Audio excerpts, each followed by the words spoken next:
So, hello and welcome to the Peak Q&A Corner at Open Campus 2024 for the University of Tokyo.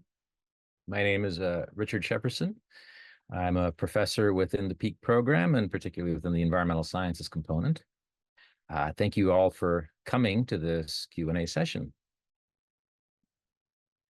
Before we start the session itself, of course, you've watched the introductory video about Peak just now, but we're still going to explain a little bit about what Peak is, at least I will, using some slides here. After that, we'll start a Q&A session. And when we start the Q&A session, we're going to start by answering questions that we received in advance. Now, please note that this session is being recorded, and the recording may be made available publicly, for example, via YouTube. Since this is a Zoom webinar, your personal information, such as your name, will not be included in the recording. But if you have any concerns, please contact the admissions office. If you have any questions about Peak, please use the Zoom Q&A function, and please do not type your questions into chat. We will answer your questions by text or live. And next, why don't I introduce the faculty members and students who are joining us today besides myself. First, Professor Suzuki. Hi, it's really nice to meet you all. My name is Sanae Suzuki. I'm the one of the faculties, in the Peak program. Mainly, I'm teaching in international relations and especially focusing on in East Asia. Thank you very much. Thank you, Professor Suzuki. Then we have Professor Nemoto. Yeah. Hi, I'm very glad to meet you. My name is Aiko Nemoto. I teach Japanese language to Peak students. Thank you. Thank you very much. And now I think we have a few Peak students joining us today, including Shotaro Koizumi. Hello, nice to meet you all. My name is Shotaro Koizumi. I'm a first-year Peak student in the JEA major. I grew up in New Zealand and spent a bit of time in an international school in Tokyo, and now I'm here. Thank you. Thank you very much, Shotaro. And then I think we have Hana Yoshida with us today. Hello, everyone. My name is Hannah, and I'm currently a second-year Peak ES environmental science student. Nice to meet you all. Thank you very much, Hannah. And then I'm not entirely sure, do we have a third Peak student? Is Aditi Chauhan here today? Hi, I'm Aditi. I'm a first-year Peak JEA student. I grew up in India. It's a pleasure to meet you all. Thank you so much. Thank you very much, Aditi. Okay, and then we also have some admissions office staff members with us today who are going to help answer the questions a little bit later on. Okay, so why don't we move into the slides that we have for today.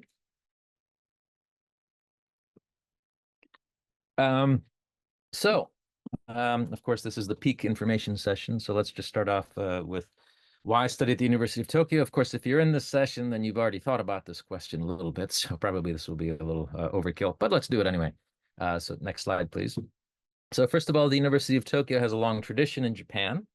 It is, I believe, the oldest of the national universities in Japan, being founded in 1877 as the University of Tokyo.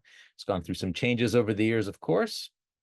And currently, after many expansions, we have nearly 30,000 students across our many campuses, and we have nearly 12,000 academic and administrative staff spread across 42 university organizations. Next slide, please.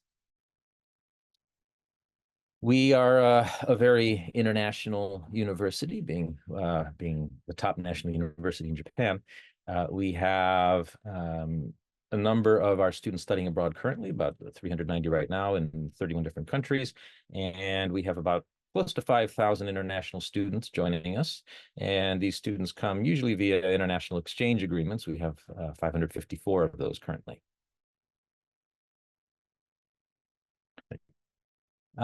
The University of Tokyo is highly rated, of course, and has a wonderful reputation. This is showing you the QS World University Rankings, which I believe focuses mostly on the undergraduate education side, showing us as number 28 on the planet. Next slide. And unlike many of the world's universities, the top ones anyway, we are fairly inexpensive. Our current, this is showing you our current tuition. This is using I believe this is not the current exchange rate, actually, but I might be wrong about that. In any case, the annual tuition is under $5,000 a year. Next slide. The University of Tokyo is, of course, very famous for all of its Nobel Prize winners. We have quite a number, including from the Komaba campus. I believe that Yoshinori Oosumi actually had been a professor in the Komaba campus. He won the prize in medicine fairly recently. Next slide. And in terms of our overall academic reputation, in terms of science and everything else, we're number 7 in the world according to QS World Rankings.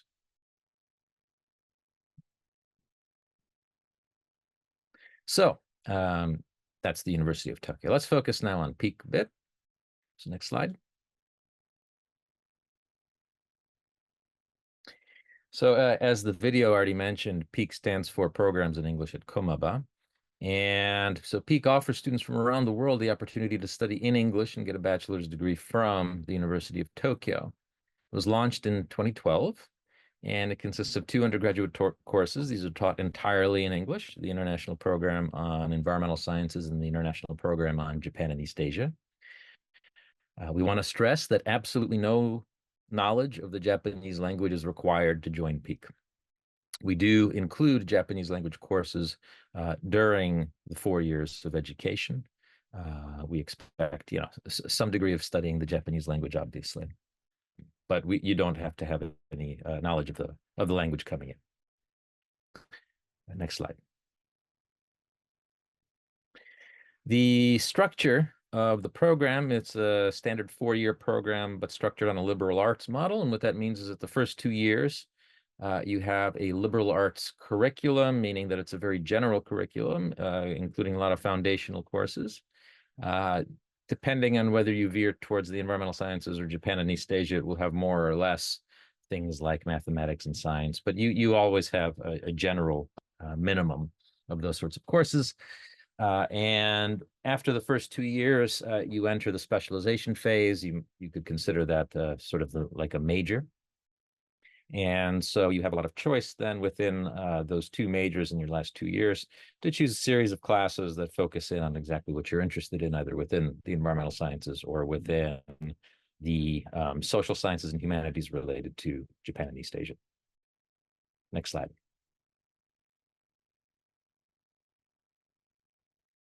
So what do our graduates do once they graduate? Next slide. So as you can see here, so we have quite a lot of data on this. So first of all, basically about half of our graduates go on to graduate school, and about half of our graduates go directly into employment.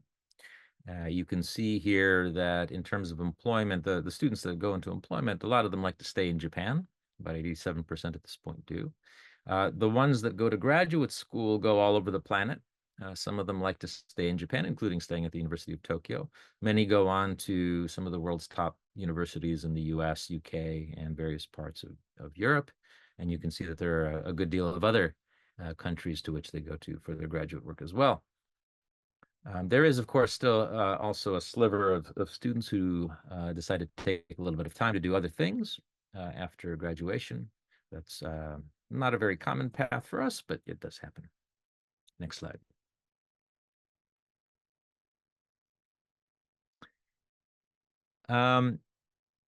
You can see here some of the graduate study institutions that some of our students have gone on to after getting their degrees. And this is showing you stratified by ES versus JA. This is not an exhaustive list, but they do basically go on to some of the world's great universities, including places like Columbia, Duke, Oxford, Cambridge, National University of Singapore, Harvard, so forth. Next slide. In terms of the study subjects, this is sometimes surprising to people because we have these two majors. Our majors are actually fairly broad and allow a great deal of, how can I put it? They allow our students a good deal of opportunity to explore disciplines. And so when students go into graduate school, many of them go all over the map in terms of what they choose to major in graduate school. So for example, our environmental science students go on to things like biomedical engineering, computer science, economics, of course, the traditional environmental sciences, law, management, mathematical sciences, and so forth. And on the JEA side, we have everything from political science and philosophy to history and literature and international relations and so forth. Next slide.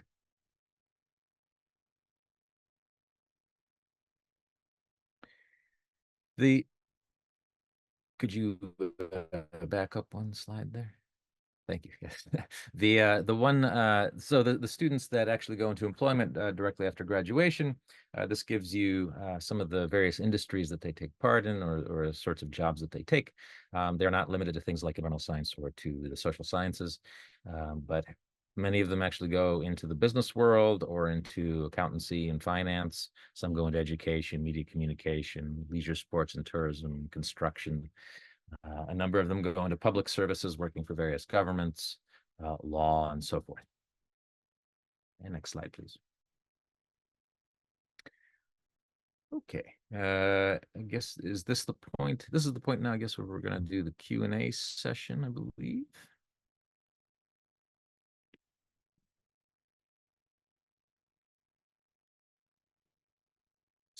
So let's see, Yuki, did you want to cover this, or am I going to be covering a portion of this?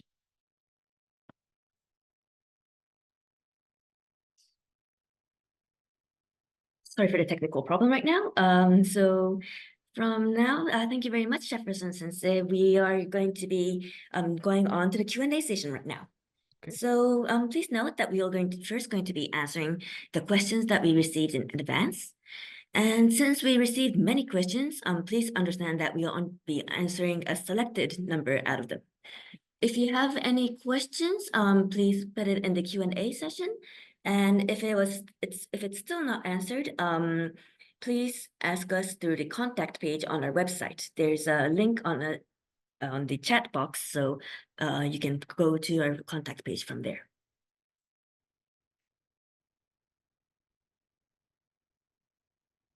So we categorize your questions into 6 categories, which is eligibility, admissions, scholarships and fees, courses and classes, student life, and general. So if you have any questions that falls into each category, you can post the questions in the Zoom Q&A box while we're answering about the topics. So let's start with 1, eligibility. Before we start, it seems that there are some participants who do not fulfill our eligibility requirements. So we'll briefly explain about the pre-eligibility requirements.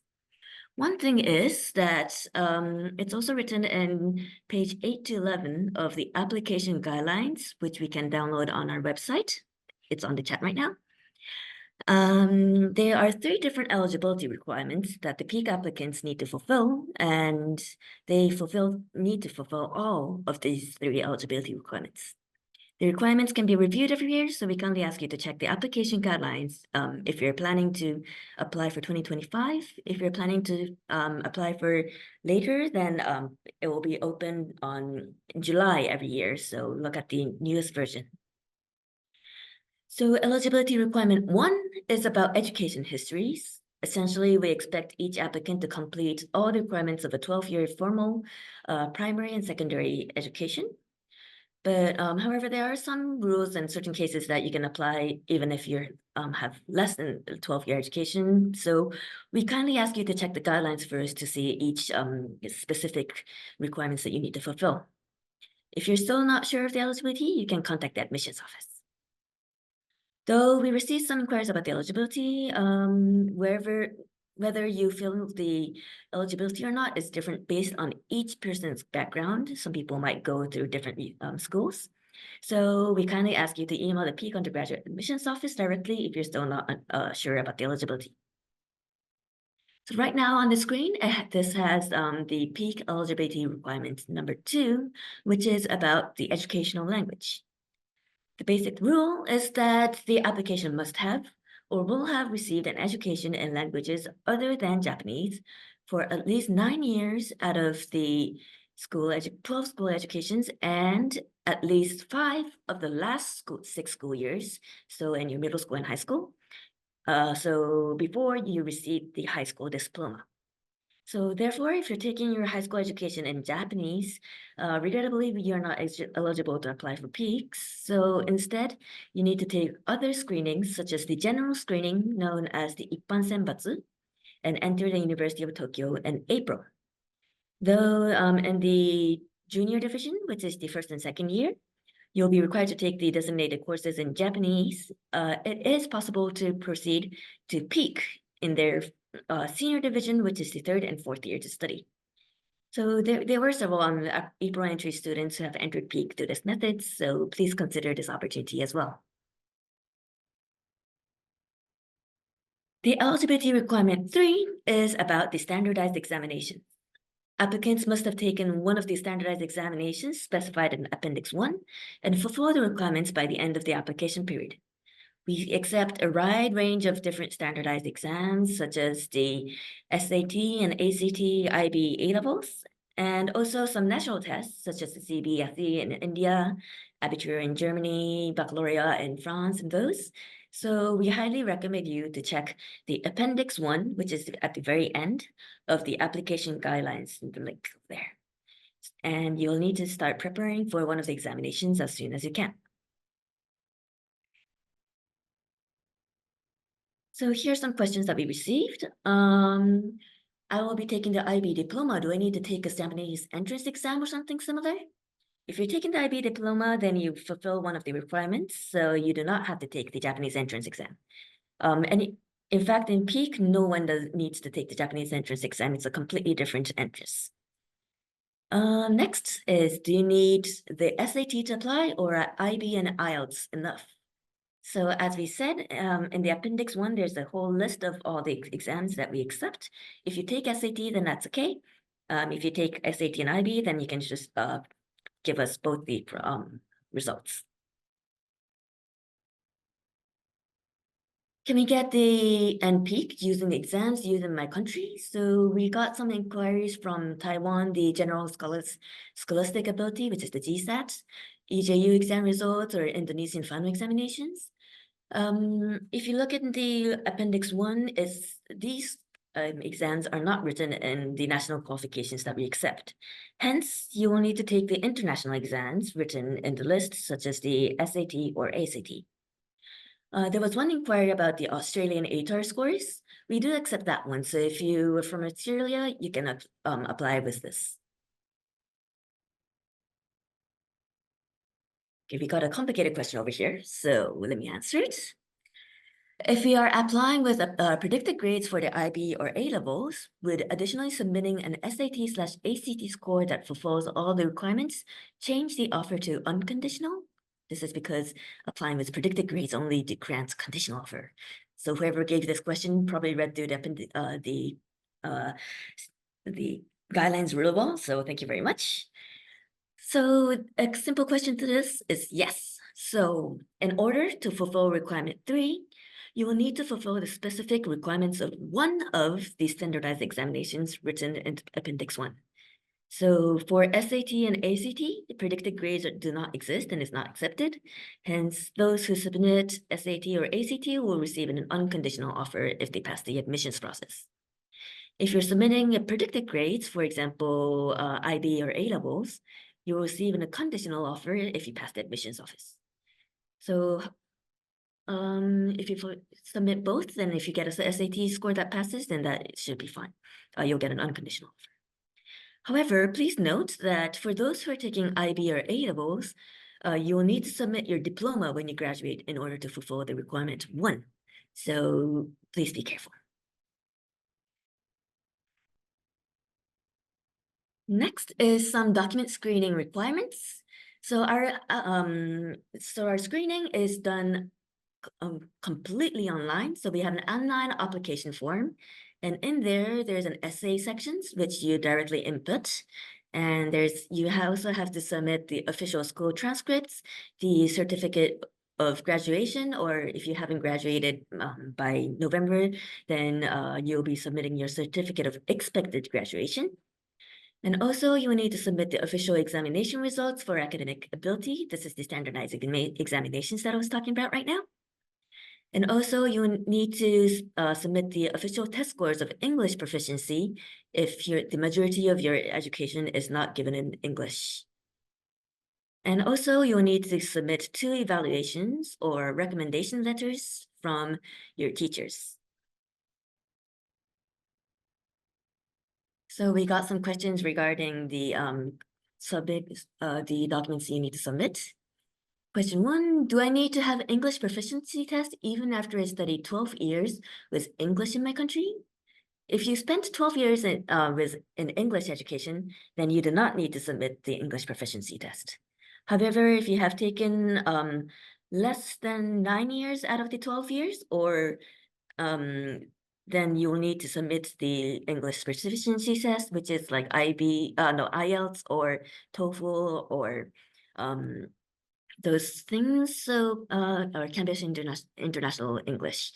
So there's a section in the application guidelines about this specifically, so please check it as well. Next question. Do we need to learn Japanese language to enter Tokyo University?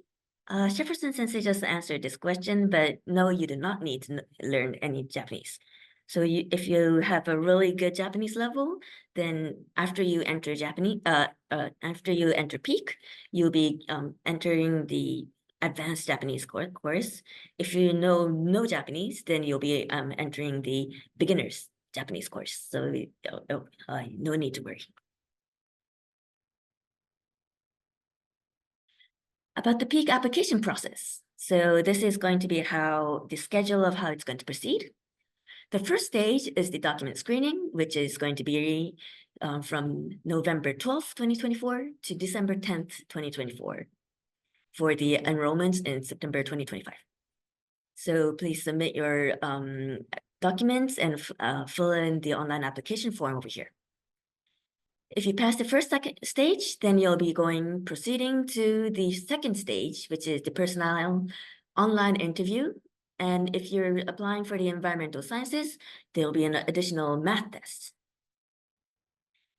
After the second stage, for those who are successful, the successful applicants are offered places based on the results of the stages of 1 and 2 around late March. So some questions about the admissions. One is, do you guys have opening for April 2025 intake? No, because PEAK is a program that starts in September. The April entry students are the people who are taking classes in Japanese. Next question. Is there any advantage to applying as soon as the application opens? Or in other words, is it a rolling admissions? I guess this is saying is it going to be first come, first served? This is a no. You can be applying whenever within the period. But, well, I guess it will help the admissions office if you do it a little bit quicker.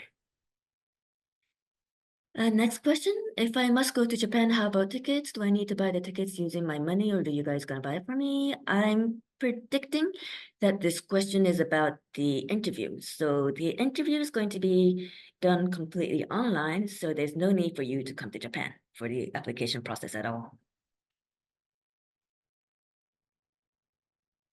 Okay, so we have questions about the scholarships and fees.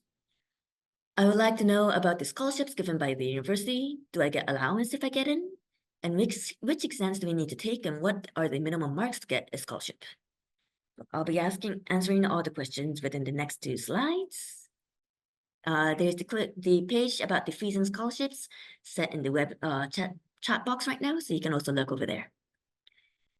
So the admissions fee is about 282,000 yen, so $1,763 at the rate right now, and it's a one-time fee. The tuition fee is 535,800 yen, which is about $3,349 per year.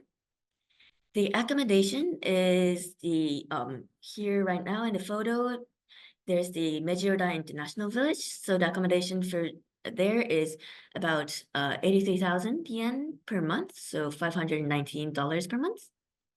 And the typical living expenses is about 80,000 yen per month, but this is this really varies depending on the student. About the scholarships.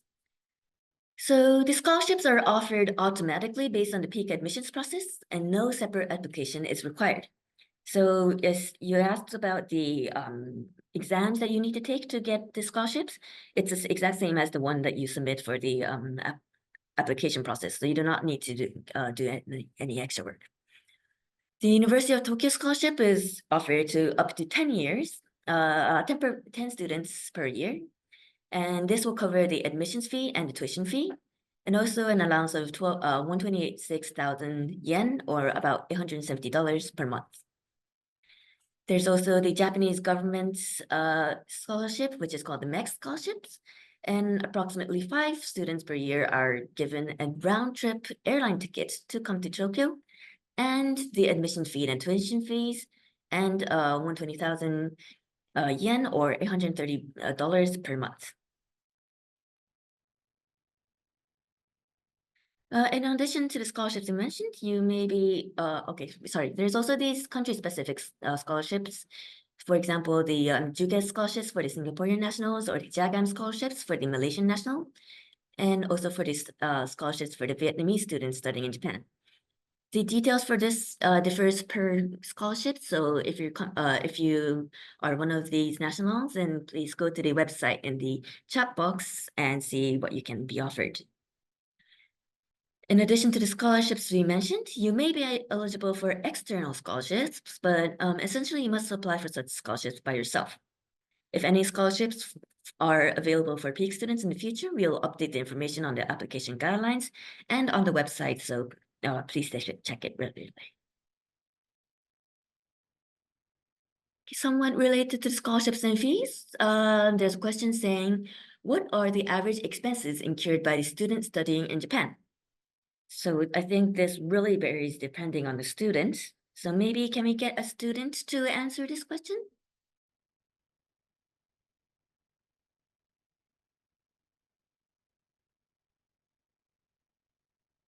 Okay, maybe Aditi, can you answer?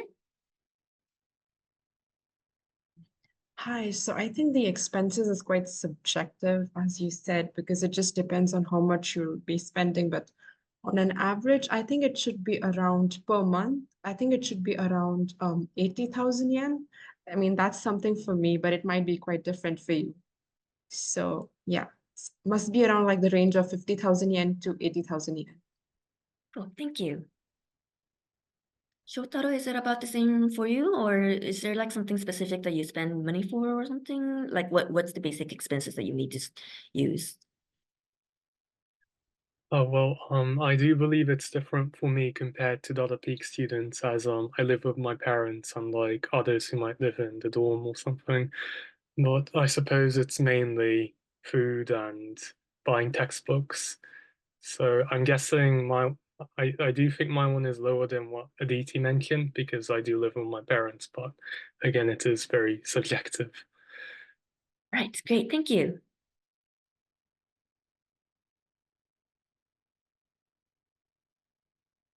All right, so we'll be moving on to the courses and classes questions. The first 2 years are of PEAK is liberal arts curriculum, but can students choose which classes they want to take? How will it affect the 3rd and 4th year of the specializations in Japan and East Asia and environmental sciences? And is the final year's thesis written in Japanese or English? So maybe we can have the professors explaining this. Maybe from Jefferson Sensei, can you explain about the ES courses?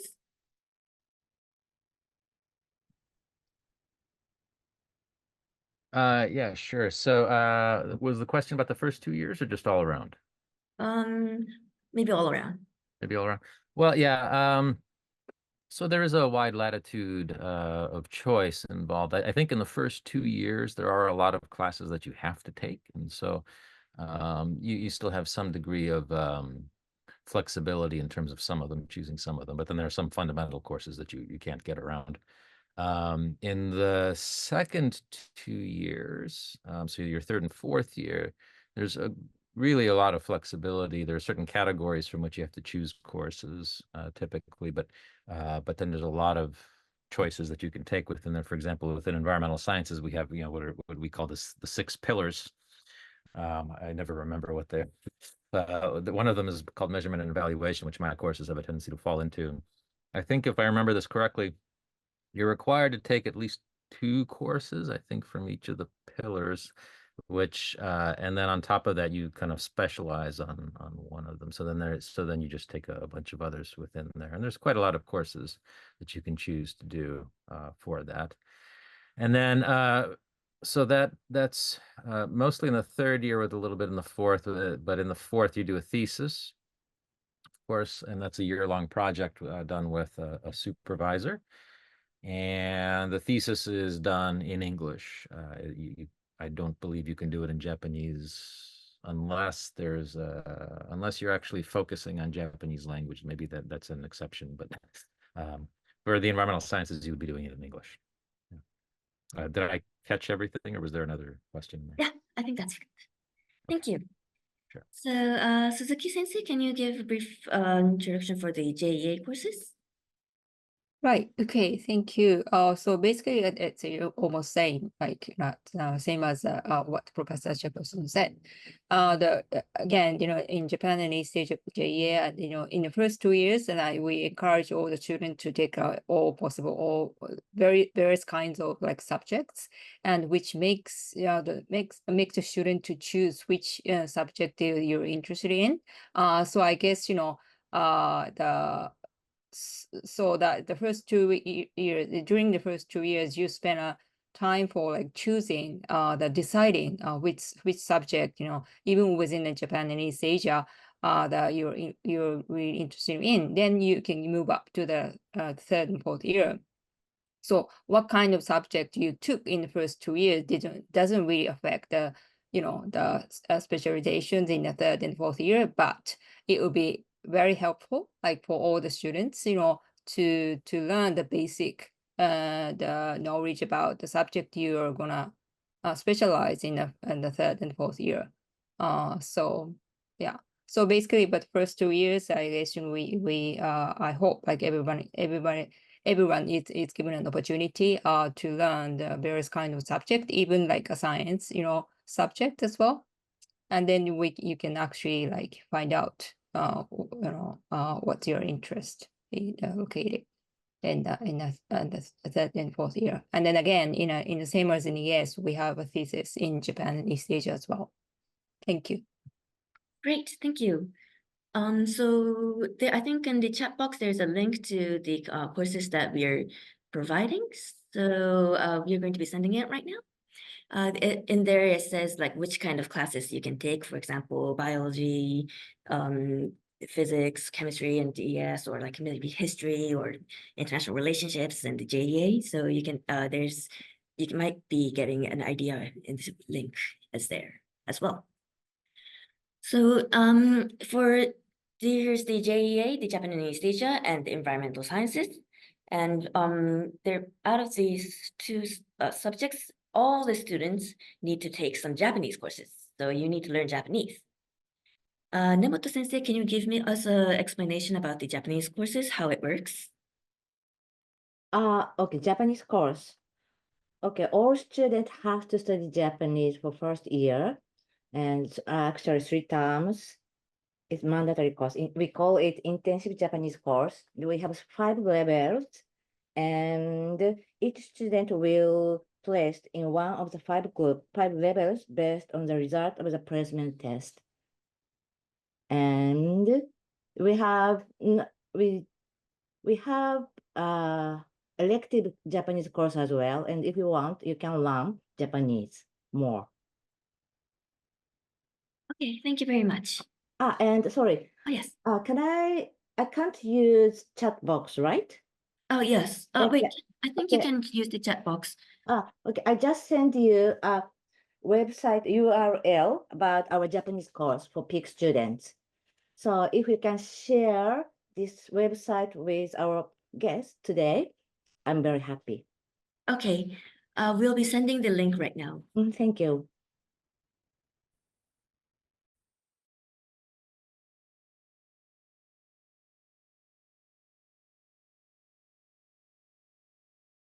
Okay, thank you very much. So I think now you have a better idea of what kind of classes you give. Now we're going to be moving about the student life. So question is about the accommodations. What is the situation regarding student housing? Is living on campus mandatory or is off-campus an option as well? So I think there is the Mejiudai International Village, which is the photo give right now. This is an accommodation that is offered to all Peak students. You'll be able to select if you want to go here or not. The housing fee is 80,000 yen for years per month. It is not mandatory to live in this place. So if you want to choose this house for yourself, then you can go and look for your house, or like Shotaro, you can be living from your parents or someone who you know. So there's various options for your living.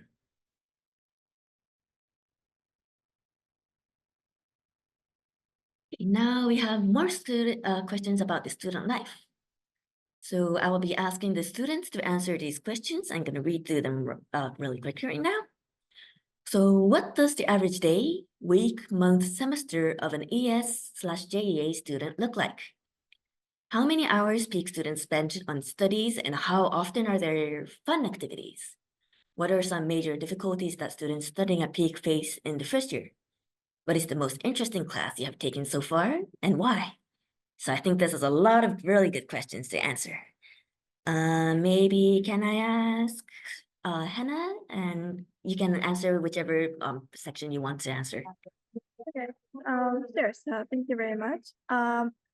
Those are really good questions, but also pretty massive questions, I must say. Yes. So I can like maybe explain about the first and fourth, maybe about the interesting class and average day. So for the average day or week or so, I guess it depends if you're an ES or JEA student. But for ES student, at least, you have quite a lot of classes, mandatory classes in first year. So you'll be pretty busy most of the time, like maybe like 4 times, like a week. So like from Monday to Friday, like 4 days of it would be pretty much like filled. And maybe you have like a day or two to kind of like either have less lectures than usual or like no class if you're really good at putting your time schedule together.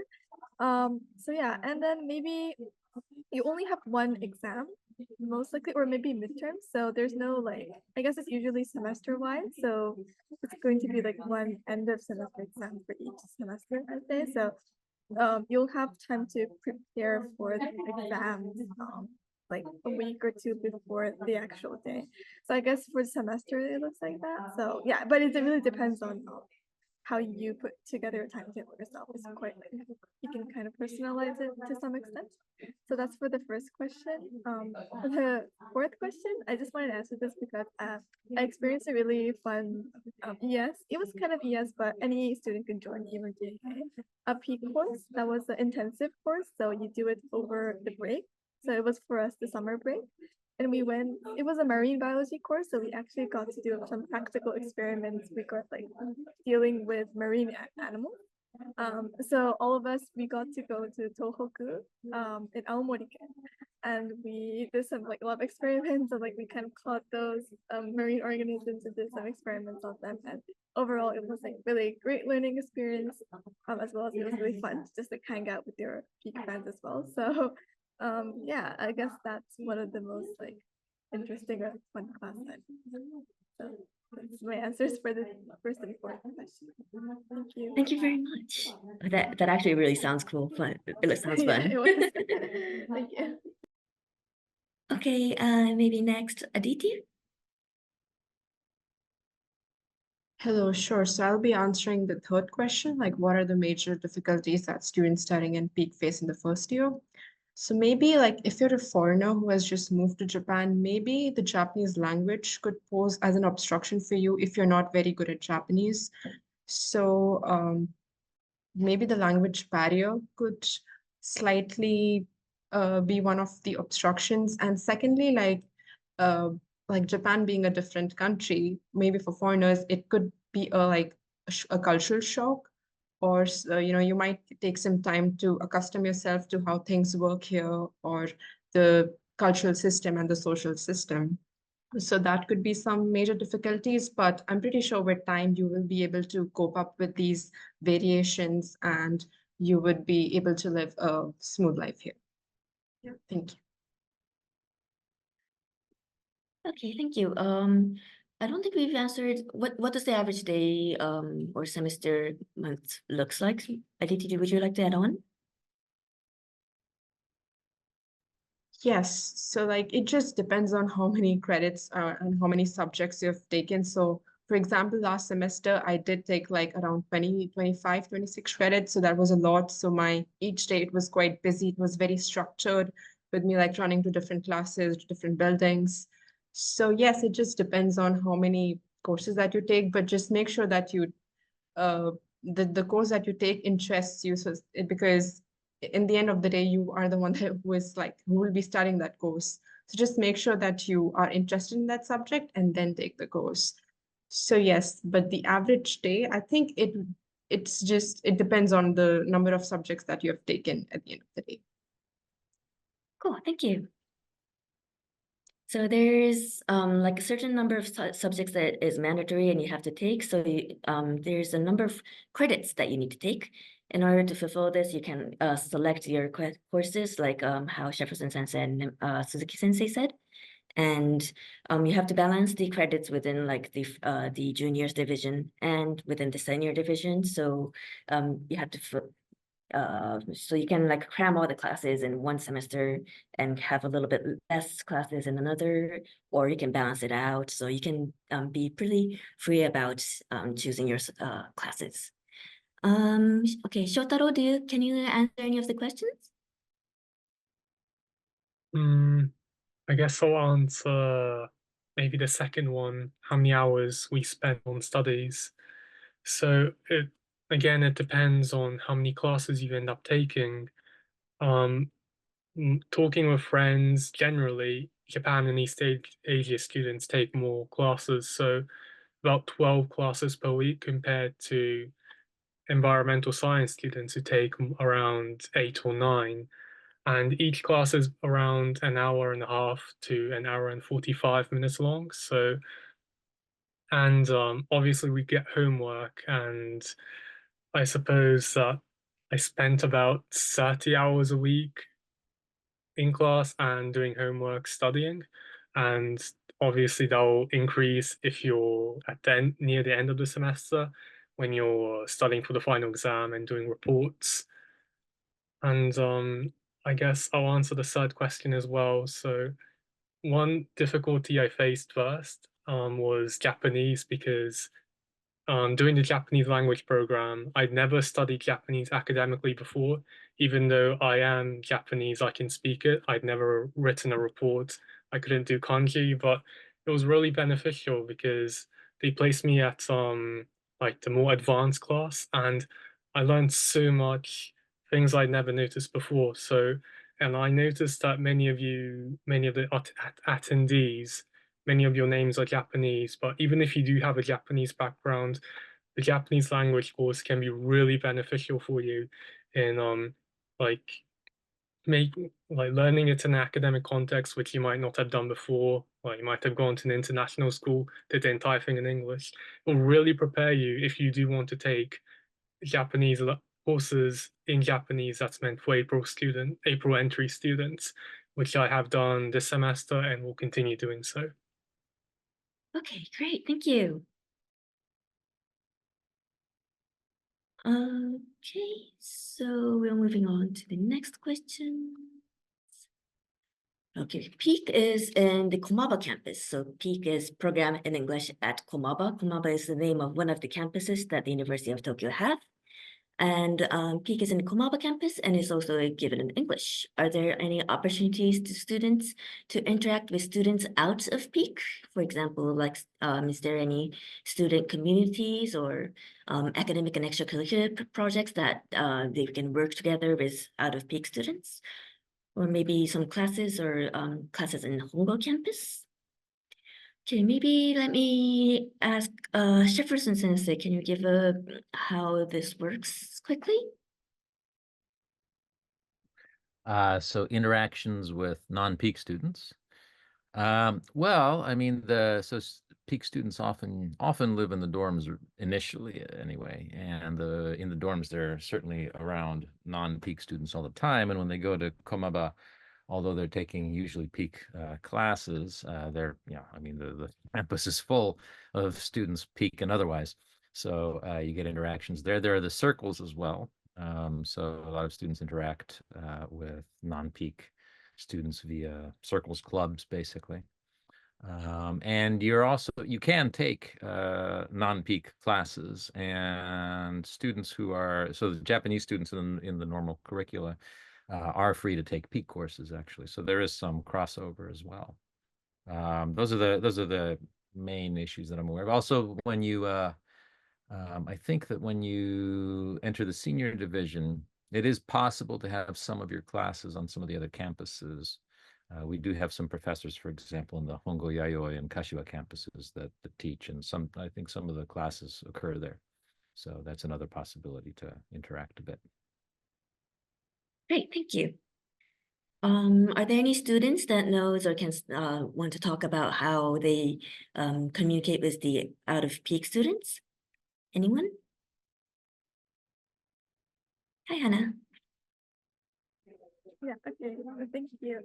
Yeah, I just wanted to add a little bit, it's not too much, but I think from what I see from a lot of other my classmates, they join like bukatsu, so like clubs, and or like circles, so like just like less formal clubs. So there are a lot of opportunities like that in Komaba, since all of the junior students, like regardless if you're peak or not, will be in Komaba.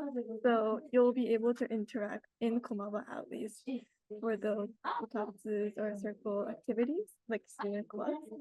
So I think that's like one major way that a lot of people are interacting, because in class it's kind of hard to sometimes interact with their April entry students and such. And I think, yeah, as Professor Jefferson said, you could take classes in Hongo once you're in senior division, most likely. So, and yeah, that's also offered as like peak class. So you don't have to like take a Japanese or like that class. Like a class of Japanese, you can still be in Hongo and take classes. So yeah, that's what I wanted to add. Great, thank you very much.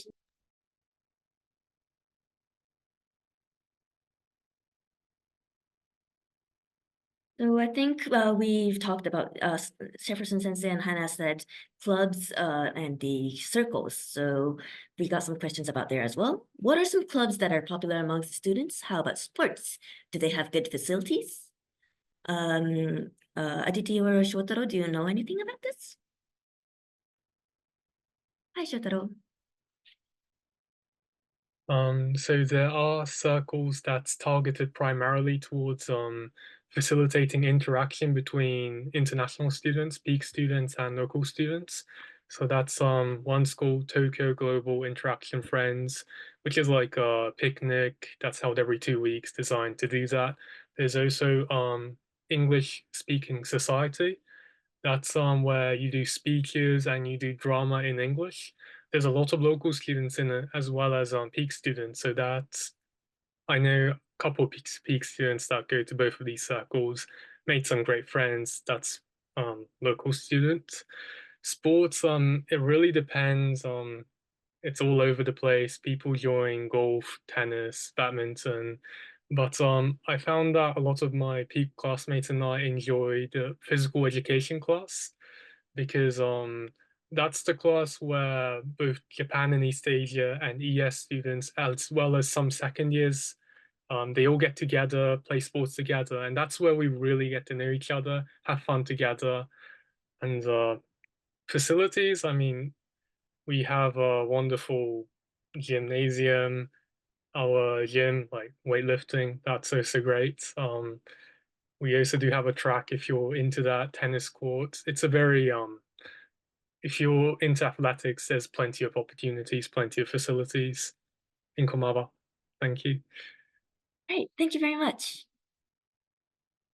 Okay, so I think it's one of our last questions. What are the main events at the university that students enjoy the most? This probably varies a lot depending on the student. Maybe Aditi? Right. So just to add on to what Shotaro said, like we have like a lot of sporting clubs, like sports clubs, for example, badminton, lacrosse, basketball, swimming, to name a few. And apart from sports and the other clubs, I think the two main, like very prominent festivals that are organized in UTokyo are Komaba and Gogatsu. So these are like very massive, very, very popular bustling festivals that are conducted in the months of, I think, May and November. So these are some events that students look forward to. Events like some peak students in the past have volunteered to open up their stalls and sell, various objects like, food or souvenirs to, for example. So yes, maybe such cultural events. And then you also have different clubs, maybe like the archaeology club or the farming club. So maybe such events are like quite popular among students. Great, thank you. Yes, this Komaba-sai and the Gogatsu-sai. Komaba-sai is at the Komaba campus, the Gogatsu-sai is in the Hongo campus. And it's really a big event. All the classes, not all, but it's like some classes or clubs or they open up a little shop for themselves and like they either like display what they made or draw other people's faces or like sell foods or sing in the stage or those kind of things. So it's really popular. All right. So let me quickly just go through the next two questions. Is it possible to get into graduate schools for PEAK? This is a yes. Jefferson Sensei did an explanation, and here's the graphs that he used to explain it. Does University of Tokyo have resources of networks which will help finding jobs in or out of Japan? There is an office that helps looking for jobs, but it's mostly in Japan. So if for outside of Japan, I think most of the students, they research for themselves. I think the main resource they use for finding for jobs is there's the big websites in Japan that's specially dedicated for that. Plus the PEAK students, they have the community with their senpais, which is their upper grades or the people who graduated for PEAK or the other people who's looking for works, and they like circulate information within there. So that's a great source for looking for jobs as well. Okay, so we've gone through all the pre-collected questions. Thank you very much. I think we got a lot of good questions and answers. For more information, please visit our website, which is the QR code and URL over here. Or you can ask some questions through the contact page on our website. So we'll send you the link for our websites again. Because of the limited time, and I believe some of you may want to attend the other online sessions at the Open Campus, we'll first stop this sessions for now. For those who will like to leave, you may. And we also have some questions for the Q&A corner, the Q&A box in the Zoom webinar. So we'll be answering these questions until 3:15, and if you're interested in these questions, please stay. If not, then thank you very much for joining.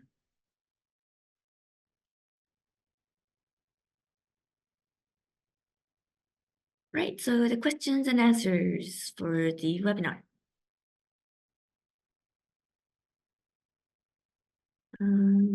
A question for the students. How have you ever felt the class cohorts was too small? How often do you interact with non-international students? So I think we answered this quite kind of. Hannah, maybe can you give us your experience? Thank you. Yes, about this, I guess the class cohort, like at least for me, since my high school was also pretty small. Like it didn't really feel different from like high school as a kid, but I guess if you're from like a really big school, it might feel like a little bit small, but yeah, too small. I guess in the sense that you won't get to meet like a lot of new people, like a lot of new people, maybe that's one aspect, but generally, personally, I think for me, I liked it, like, as a small class because like you get to actually know people like better. Yeah, so yeah, sometimes maybe it depends on your background, but you could feel like it was small, but mostly for me, it was pretty good. Yeah, and I think for non-international students interactions, maybe as mentioned before, like you can join like student communities and clubs and circles or look up to. I think that's the easiest way to interact with non-international students, because not a lot of them will join Peak, even though like a few of local students have joined Peak classes before, and you can get to know them that way. But yeah, generally it's more like extracurriculars. Thank you. Great, thank you. The next question. Okay, so there is a question. What was the answer to the question of whether Peak does the rolling admissions? So I think we answered this, but you weren't there. Peak does not do rolling admissions. As long as you submit your online application form within the application period, which is 14th of November till 10th of December, then it will be fine. So it is not rolling admissions. Next question, if I take a common test in Japan, can I enter Peak? I think this is talking about the Japanese national test, Kyotsu testo. This, you do not need to take this one. So if you take this, you will not be able to submit the results for Peak. You will need to take one of the examinations written in Appendix 1. So if it's an international examination, for example, you can take SAT or ACT and submit the results for that.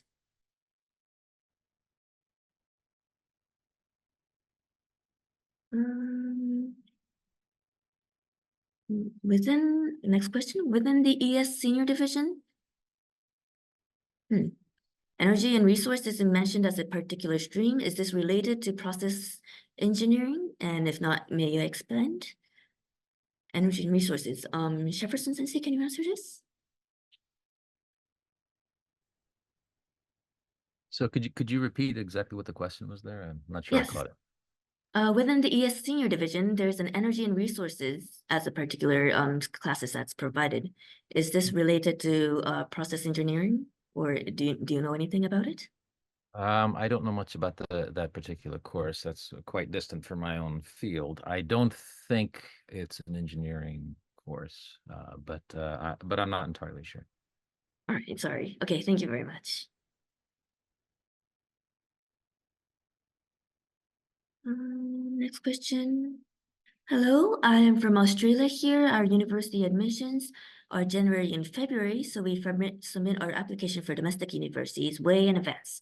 If I end up getting accepted by a domestic uni, which starts beginning in February, what exactly should I do? The academic years does not match with Japan, unfortunately. So I think many countries have this problems. The Peak program starts in autumn, so you'll be entering Peak from November. The classes will start around October. Oh no, sorry, the classes starts at October and you'll be admitted in September. But some schools, they start, for example, in Japan, it starts in April. I guess in Australia, it starts in February. These people, they usually you'll need to be graduated from high school.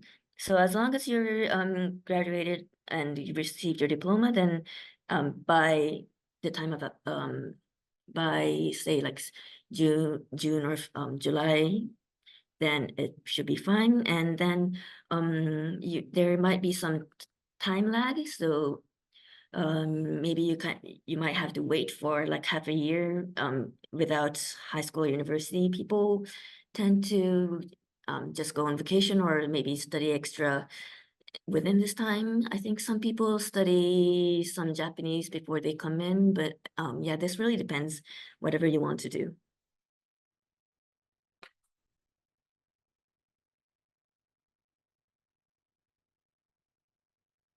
Okay, let me look some more.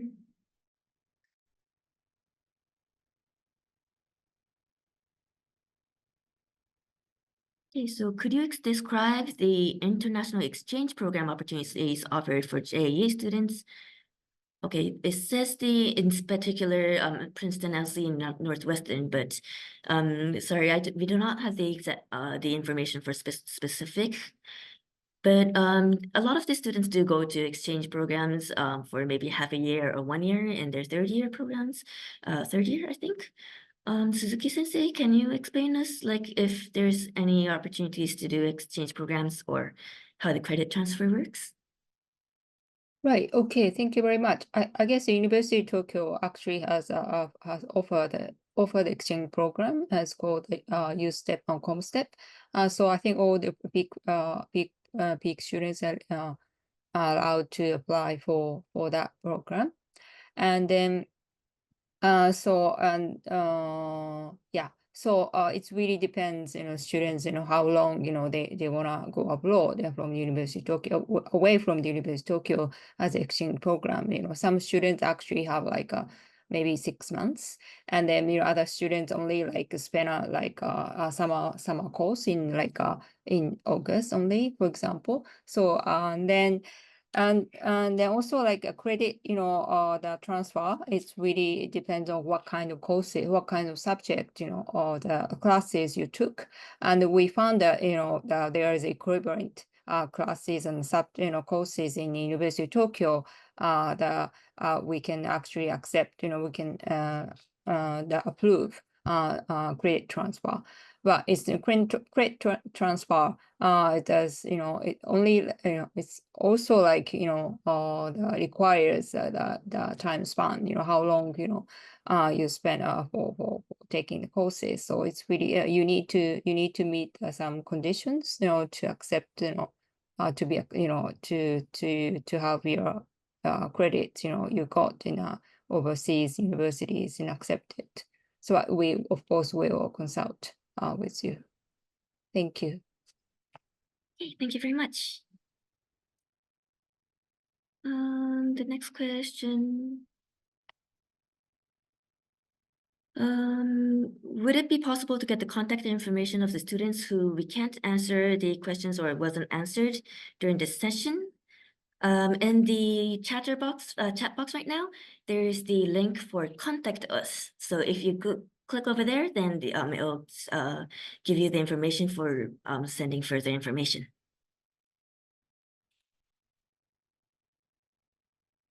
Okay. So there's 2 questions about the ES admission test or the math test. This is going to be about the math test. So for ES students, you will need to be taking a math test for after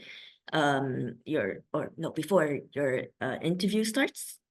There will be a sample question of the math test in the FAQ section. So also in the chat box, there's the FAQs link. If you go to the FAQ and enter math test or something, then a sample should come up.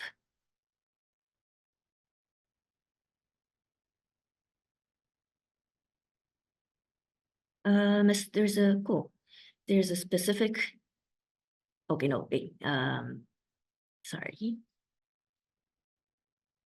There's a question about, is there limits to the number of credits I can get?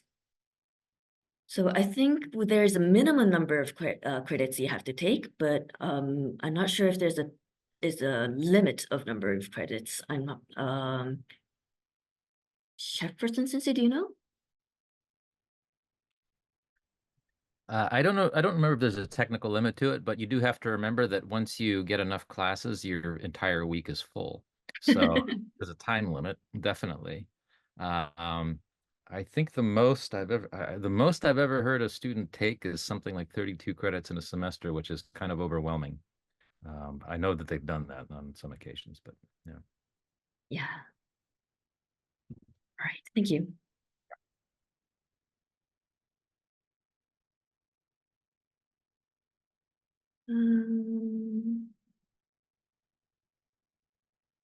Here, let me answer 1 or 2 questions left.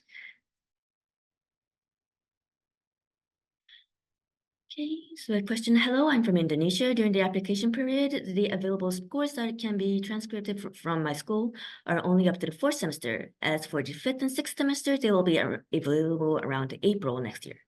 Can I submit the rest of the scores later? If so, are there any specific procedures I should do this during the application? So I think a lot of the students will have this problem. Most of the people who haven't graduated yet, they'll not have all of their transcripts. So we ask everyone to submit the transcripts that is submitted or that is issued as of the time of the application process. So whatever that's available by then. And whenever there's like extra, more updates on your transcripts, then we ask you to send it again through the online application system. The essential piece of document that we need is the final transcript, which has all of the transcripts written down, all the grades written. And for this one, you will need to send it by paper at the very end of the application process, like after all of your classes end. But this is only necessary if you get accepted to the PEAK program. So during the admissions period, at the application period, all you need is the scores that you have up to that point.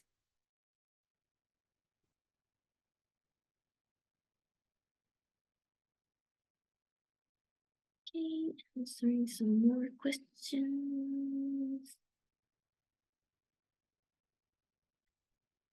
Question. Hi, I'm a high school student in Japan. I am interested in taking the International Program of Environmental Sciences course, but I don't currently take science classes.